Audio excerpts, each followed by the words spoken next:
나는 전능하신 아버지 하나님, 천지의 창조주를 믿습니다. 나는 그의 유일하신 아들, 우리 주 예수 그리스도를 믿습니다. 그는 성령으로 잉태되어 동정녀 마리아에게서 나시고 본디오 빌라도에게 고난을 받아 십자가에 못 박혀 죽으시고 장사된 지 사흘 만에 죽은 자 가운데서 다시 살아나셨으며 하늘에 오르시어 전능하신 아버지 하나님 우편에 앉아 계시다가 거기로부터 살아있는 자와 죽은 자를 심판하러 오십니다. 나는 성령을 믿으며 거룩한 공교회와 성도의 교제와 죄를 용서받는 것과 몸의 부활과 영생을 믿습니다. 아멘.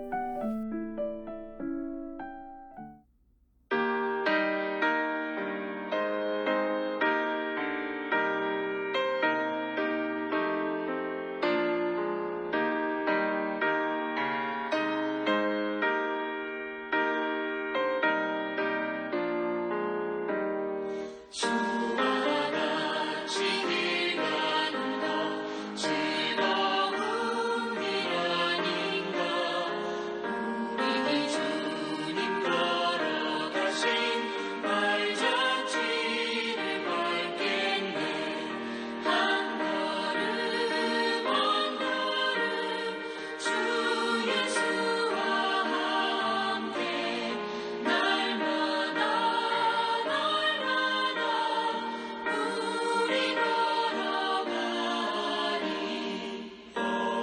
어린아이 같은 우리 미련하고 약하나 주의 손에 이끌리어 생명길로 가겠네.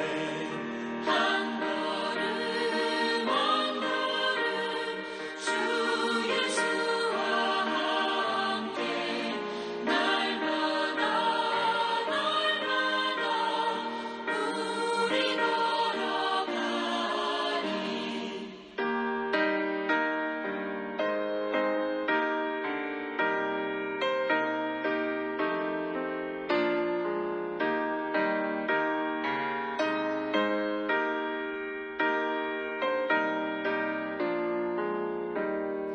꽃이 피는 들판이나 험한 골짜기라도 주가 인도하는 대로 주와 같이 가겠네. 한 걸음 한 걸음 주 예수와 함께 날마다 우리 걸어가리.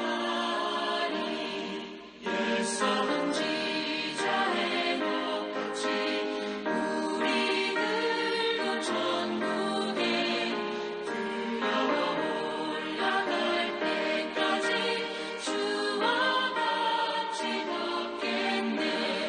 한 걸음 한 걸음 주 예수와 함께 날마다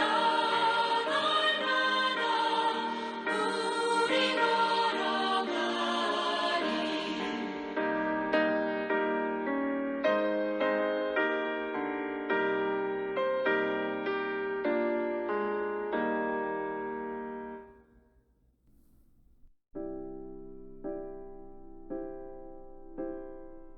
오늘 하나님께서 우리에게 주신 말씀은 출애굽기 33장 1절에서 11절 말씀입니다.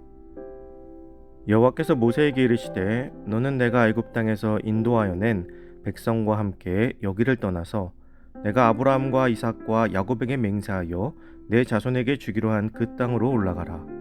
내가 사자를 너보다 앞서 보내어 가나안 사람과 아모리 사람과 헷 사람과 브리스 사람과 히윗 사람과 여부스 사람을 쫓아내고 너희를 젖과 꿀이 흐르는 땅에 이르게 하려니와 나는 너희와 함께 올라가지 아니하리니 너희는 목이 곧은 백성인즉 내가 길에서 너희를 진멸할까 염려함이라 하시니. 백성이 이 준엄한 말씀을 듣고 슬퍼하여 한 사람도 자기의 몸을 단장하지 아니하니 여호와께서 모세에게 이르시기를 이스라엘 자손에게 이르라. 너희는 목이 곧은 백성인즉 내가 한순간이라도 너희 가운데 이르면 너희를 진멸하리니 너희는 장신구를 떼어내라. 그리하면 내가 너희에게 어떻게 할 것인지 정하겠노라 하셨음이라. 이스라엘 자손이 호렙산에서부터 그들의 장신구를 떼어내니라. 모세가 항상 장막을 취하여 진 밖에 쳐서 진과 멀리 떠나게 하고 회막이라 이름하니 여호와를 앙모하는 자는 다 진 바깥 회막으로 나아가며, 모세가 회막으로 나아갈 때에는 백성이 다 일어나 자기 장막 문에 서서 모세가 회막에 들어가기까지 바라보며, 모세가 회막에 들어갈 때 구름 기둥이 내려 회막 문에 서며 여호와께서 모세와 말씀하시니, 모든 백성이 회막 문에 구름 기둥이 서 있는 것을 보고 다 일어나 각기 장막 문에 서서 예배하며, 사람이 자기의 친구와 이야기함 같이 여호와께서는 모세와 대면하여 말씀하시며, 모세는 진으로 돌아오나 눈의 아들 젊은 수종자 여호수아는 회막을 떠나지 아니하니라.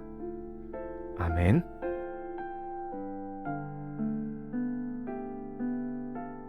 하나님과의 동행이라는 제목으로 오늘 말씀 나누겠습니다. 이스라엘 백성들은 출애굽 당시의 재앙들과 광야에서의 이적들을 보면서 본인들은 하나님께 선택받은 민족이라는 선민의식이 강하게 자리 잡게 되었습니다. 그래서 자신들은 결코 버림받을 일이 없을 뿐더러 어떠한 심판도 받지 않을 것이라고 확신하였습니다. 그러나 금송아지 사건으로 인해 분노하신 하나님의 이스라엘 멸망 선언과 3,000명이 넘는 우상 숭배자들의 죽음은 그들에게 엄청난 충격이 되었습니다. 그렇게 희망이 끊어질 것 같은 순간에 하나님께서는 다시금 범죄한 자들이 죄사함을 받고 하나님과 동행하는 비결을 알려주셨습니다. 하나님의 백성들에게 가장 슬프고 두려운 일은 하나님께서 우리와의 관계를 단절하고 우리를 떠나시는 일일 것입니다. 그렇게 항상 하나님과 동행하는 삶을 사는 것은 우리 성도들에게 가장 중요한 일인 것입니다.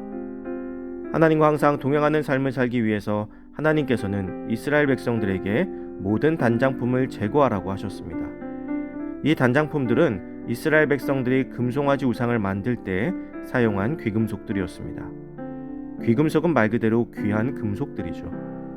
이것이 아무리 아름답고 찬란한 모양을 가지고 있으며 소중한 것일지라도 하나님을 기쁘시게 할 수 없는 것이며 하나님을 슬프게 하는 것이라면 더 이상 귀한 금속이 아닌 것입니다. 그냥 버려야 할 단장품일 뿐인 것이죠. 우리의 삶 가운데 하나님과의 신령한 교제를 방해하며 하나님과의 관계를 단절시키는 것들이 있다면 우리는 아까워하지 말고 단호하게 제거할 수 있어야 합니다. 그렇지 못한다면 우리는 결코 하나님과 동행할 수 없으며 이것들로 인해서 하나님으로부터 큰 진노와 심판을 받을 수밖에 없을 것입니다. 아브라함의 조카였던 롯을 기억하십니까? 롯이 소돔성에 거주할 때 천사들이 나타나서 그곳이 곧 멸망할 곳이니 떠나라고 하였습니다. 그러면서 절대로 뒤돌아보지 말라고 경고하였죠. 소돔과 고모라 성의 심판이 시작되었을 때 롯과 그 가족들은 소돔과 고모라를 빠져나왔습니다. 그러나 소돔성의 재물을 사랑하고 그곳에 있었던 부귀영화를 잊지 못했던 롯의 아내는 뒤돌아보았고 결국 그 자리에서 소금 기둥이 되고 말았습니다. 하나님과 동행한다는 것은 예수님의 제자들이 배와 그물을 버리고 예수님을 따른 것과 같습니다. 이전에 내가 가지고 있던 것들에 대한 한치의 마음도 두지 않는 것이죠. 이전에 내가 가지고 있던 것들에 한치의 마음도 두지 않는 것입니다. 그리고 주님을 따르는 것입니다. 우리에게도 주님께 나아가려는 우리의 마음을 잡는 것들이 있다면 과감하게 버릴 수 있어야 합니다. 또한 하나님과 동행하는 삶을 위해서는 기도의 제단을 쌓아야 합니다. 모세는 하나님께 버림받은 이스라엘 백성들을 위해 진영 밖에 회막을 지었습니다. 그리고 다시금 하나님께서 이스라엘 백성과 더불어 동행할 것을 간구하였습니다. 그리고 다시 함께 하시겠다는 하나님의 약속을 받게 되었죠. 이와 같이 하나님과 더불어 동행할 수 있는 비결은 기도의 제단을 쌓는 것뿐입니다. 기도는 은혜의 보좌로 나아가 사죄의 은총을 받을 수 있는 유일한 통로입니다. 기도야말로 하나님과 동행하며 하나님의 은혜를 덧입고 죄의 유혹에서 벗어나는 유일한 비결임을 우리는 기억해야 할 것입니다. 사랑하는 성도 여러분, 세상에서 주님과 동행하는 것보다 귀한 것은 없습니다. 양손에 떡을 쥐고 다 먹을 수 없듯이 가장 소중한 것만 우리는 남겨야 합니다. 그리고 그것은 오직 주님과의 동행입니다. 주님과의 동행을 위해서 버릴 것은 과감하게 버리고 기도로 주님과 동행하는 우리의 삶이 되기를 간절히 소망합니다.